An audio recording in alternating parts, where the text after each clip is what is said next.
الصلاة والسلام علیکہ یا سید الانبیاء و خاتم النبیین وعلی سائر الانبیاء و آلکہ و صحابکہ والاولیاء والصالحین۔ القرآن۔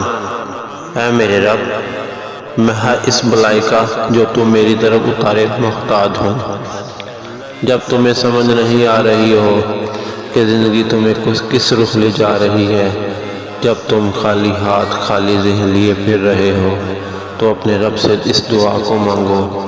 تنہا موسیٰ علیہ السلام نے بھی خالی ہاتھ لے کر اپنے رب سے یہ دعا کی تھی، اور رب نے پھر انہیں بھر بھر کے نوازا تھا۔ تم بھی تو رب کے خیر کے محتاج ہو، تم بھی تو فقیر ہو اللہ سبحانہ و تعالیٰ کے در کے۔ تم کیوں نہیں مانگتے پھر رب سے؟ سچ میں اگر تم محسوس کرو کہ تمہاری زبان اللہ سبحانہ و تعالیٰ کے ذکر سے غافل ہو رہی ہے، تو تمہیں اپنے آپ کو سختی سے روکنے کی ضرورت ہے، اور اپنے آپ سے کہو، کون ہے جو تمہارے غم دور کرتا ہے؟ کون ہے جو ٹوٹے دل کو جوڑتا ہے؟ کون ہے جو بیماری میں شفا دیتا ہے؟ کون ہے جو رات اور دن میں تمہیں رزق دیتا ہے؟ کیا وہ اللہ سبحانہ و تعالیٰ نہیں ہے؟ پھر اس کے ذکر میں کوتاہی کیوں؟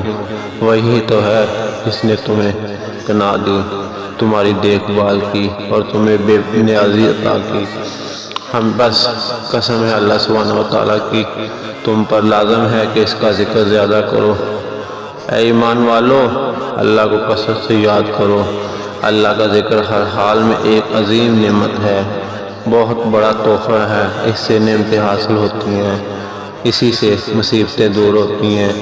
یہ دل کی غذا ہے، آنکھوں کی ٹھنڈک ہے، روح کی خوشی ہے، زندگی کا سکون ہے، اور روح کی اصل زندگی بھی یہی ہے۔